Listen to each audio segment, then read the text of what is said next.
ตม.นครพนมประสานเจ้าหน้าที่สปป.ลาวรับคืนรถ Fortuner ที่ถูกโจรกรรมลักลอบข้ามแดนมาขายอยู่แขวงคำม่วนของสปป.ลาว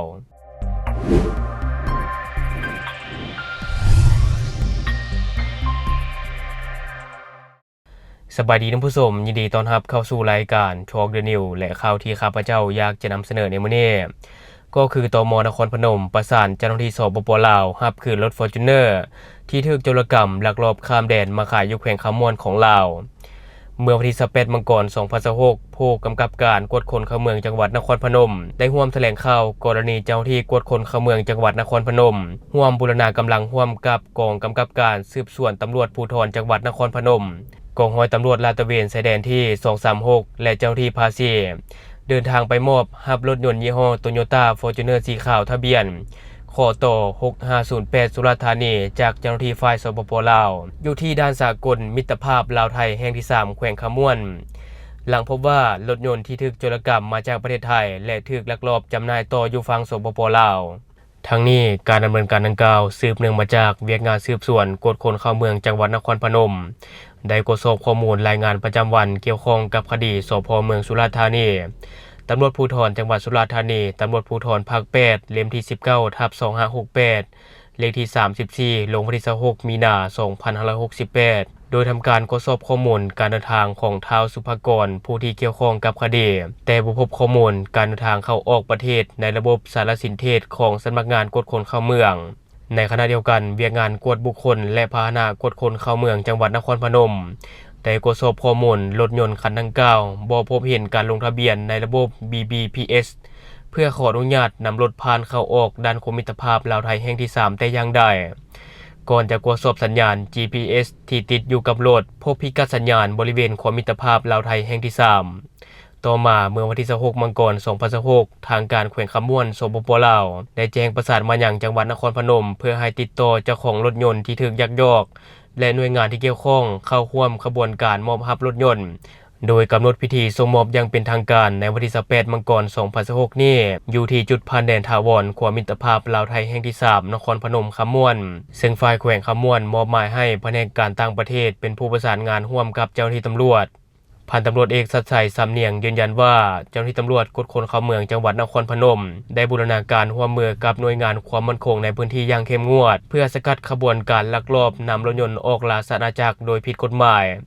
พร้อมขอความร่วมมือกับประชาชนหากพบเห็นเบาะแสหรือข้อมูลที่เป็นประโยชน์สามารถแจ้งได้ที่ตำรวจกวดคนเข้าเมืองจังหวัดนครพนมและที่ผ่านไปก็จะเป็นเนื้อในข่าวซึ่งว่าข่าวแบบนี้โดนๆก็ได้เห็นเท่านึงซึ่งในปัจจุบันเราก็ต้องยอมรับเลยว่าลาวถือเป็นตลาดมืดที่รองรับรถเถื่อนจากประเทศเพื่อนบ้านโดยเฉพาะก็แม่นรถที่มาจากไทยซึ่งว่าคนบ้านเฮาเองเนาะก็นิยมใช้รถเถื่อนหลายเพราะว่าเป็นรถที่สภาพดีราคาถูกและขบวนการค้ารถเถื่อนไทยลาวนี่นับวันมีแนวโน้มเพิ่มขึ้นอย่างต่อเนื่องสังเกตได้จากข่าวที่ออกมาหลายวันเนาะที่ว่ามีการยึดรถอยู่ที่ฝั่งไทยซึ่งมีเป้าหมายที่จะคงส่งมาขายต่ออยู่ที่ฝั่งลาวบ่จะเป็นรถจักรหรือว่ารถใหญ่ส่วนหลายจะเป็นรถที่เซาซื้อเนาะซึ่งเรื่องนี้มันเฮ็ดเป็นขบวนการท่านผู้ชมมีทั้งผู้ร่วมขบวนการที่เป็นคนลาวแล้วก็เป็นผู้ลงมือที่อยู่ฝั่งไทยบางทีคนลาวไปก็เฮ็ดลักรถจักรอยู่ฝั่งไทยแล้วส่งขายอยู่ฝั่งลาวก็มีคือกันเนาะและวันนี้ข้าพเจ้าจะพาท่านผู้ชมไปติดตามอีกหนึ่งข่าวที่แผนกกสิกรรมและสิ่งแวดล้อมแขวงจำปาสักปล่อยลิ้น4ตัวคืนสู่ธรรมชาติในวันที่18มังกร2026เจ้าหน้าที่แขนงกวดการทรัพยากรธรรมชาติและสิ่งแวดล้อมแผนกกสิกรรมและสิ่งแวดล้อมแขวงจำปาสักพร้อมด้วยคณะกรรมการเฉพาะกิจแก้ไขปัญหาการกระทำผิดด้านทรัพยากรธรรมชาติและสิ่งแวดล้อมเจ้าหน้าที่หน่วยงานกวดการทรัพยากรธรรมชาติและสิ่งแวดล้อมเมืองปากซ่องได้นำเอาตัวลิ้นจำนวน4ตัวไปปล่อยคืนสู่ธรรมชาติอยู่เขตอุทยานแห่งชาติดงหัวสาวซึ่งวาลิน4ตัวดังกล่าวแม้นได้มาจากการกวดการรถเมล์โดยสารของเจ้าหน้าที่วิชาเฉพาะประจำป้อมกวดการ44เมืองสาธารณสมบูรณ์แขวงจำปาสักในวันที่25มังกร2026ที่ผ่านมาซึ่งรถคันดังกล่าวป้ายทะเบียนบก0387อัตตปือหานครหลวงเวียงจันทน์มุ่งหน้ามาแต่นครปักเสแขวงจำปาสักเจ้าของรถชื่อท้าววันทองธรรมวงศ์อายุ53ปีอาชีพขับรถอยู่บ้านสมโคตรเมืองไซเซธาแขวงอัตตปือและท้าวบุญเลียงเกตแก้ววรแสงอายุ27ปีอาชีพกรรมกรซึ่งอยู่บ้านสมโคตรเมืองไซเซธาแขวงอัตตปือผ่านการกดกาอยู่ภายในรถเมล์โดยสารพบเห็นสินค้าเกิดห้ามหลายประเภท ในนั้นมีลิน4ตัวใส่กระสอบที่ยังมีชีวิตอยู่ภายหลังที่รับมาแล้วเจ้าที่ได้ติดตามด้านสุขภาพของสัตว์เห็นว่ามีความสมบูรณ์แข็งแรงดีมีความพร้อมที่จะสามารถคืนสู่ธรรมชาติอย่างปลอดภัยย้อนนั้นการนำแผนกกสิกรรมและสิ่งแวดล้อมแขวงจำปาสักร่วมกับคณะกรรมการเฉพาะกิจแก้ไขปัญหาการกระทำผิดด้านทรัพยากรธรรมชาติและสิ่งแวดล้อมและคะแนนการที่เกี่ยวข้องจึงได้เป็นเอกภาพกันนำเอาไปปล่อยคืนสู่ธรรมชาติทั้งเป็นการปฏิบัติตามกฎหมายว่าด้วยสัตว์ป่าฉบับปะปงเลขที่42/สพสลงวันที่17กรกฎาคม2023อย่างเข้มงวดและเป็นการปกปักรักษาสัตว์ป่าประเภทห่วงห้ามหรือบัญชี1ซึ่งวัตถุลินนี่ท่านผู้ชมแม่นอนอยู่ในสัตว์ป่าประเภทห่วงห้ามหรือบัญชี1เป็นสัตว์ป่าหายากถูกภัยคมคู่และมีความเสี่ยงสูงต่อการสูญพันธุ์มีความสำคัญต่อระบบนิเวศการท่องเที่ยวแบบอนุรักษ์และการศึกษาค้นคว้าด้านวิทยาศาสตร์เพื่อให้แพร่พันธุ์และคืนความอุดมสมบูรณ์ให้กับธรรมชาติต่อไปซึ่งวาลินนี่ท่านผู้ชมถือว่าเป็นเศรษฐกิจในตลาดมืดเพราะเป็นสัตว์ที่หายากได้ราคาดีและก็เชื่อกันว่ามีสรรพคุณทางยาและลิ้นในลาวนี่มันก็มี2ประเภทลิ้นสีน้ำตาลเอิ้นว่าลิ้นงัวลิ้นสีเทาดำเอิ้นว่าลิ้นควาย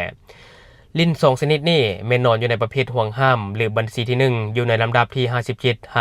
57-58ข้อตกลงว่าด้วยการรับรองเอาบัญชีสัตว์นำสัตว์ป่าประเภทห่วงห้ามบัญชี1และประเภทคุ้มครองบัญชี2ฉบับปรับปรุงเลขที่8/นยลงวันที่25เดือน2 2021ซึ่งทางว่าทันใดพบเห็นการกระทำผิดที่เกี่ยวข้องกับสัตว์นำและสัตว์ป่า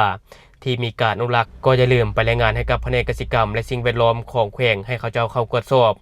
จะได้ก็ตามเนาะเพื่อให้ทุกคนช่วยกันปกปักรักษาสัตว์น้ำสัตว์ป่าให้อยู่คู่กับสังคมลาวไปนานๆและทั้งหมดก็คือสิ่งที่ข้าพเจ้าอยากจะนำเสนอในมื้อนี้สำหรับท่านผู้ชมคนใดที่เบิ่งคลิปของข้าพเจ้าอยู่ยังบ่ได้กดติดตามช่องยังบ่ได้กดกระดิ่งแจ้งเตือนก็อย่าลืมไปกดเพื่อเป็นกำลังใจให้ข้าพเจ้าได้ผลิตคลิปดีๆแบบนี้ออกมาเรื่อยๆหรือว่าท่านผู้ชมคนใดอยากตำหนิติเตียนก็อย่าลืมฝากไว้ใต้คอมเมนต์ของเราแล้วเราจะเข้าไปอ่านและก็ตอบแลกเปลี่ยนประสบการณ์นำกันอย่าลืมสนับสนุนกันโดยการกดติดตามช่องขอขอบใจ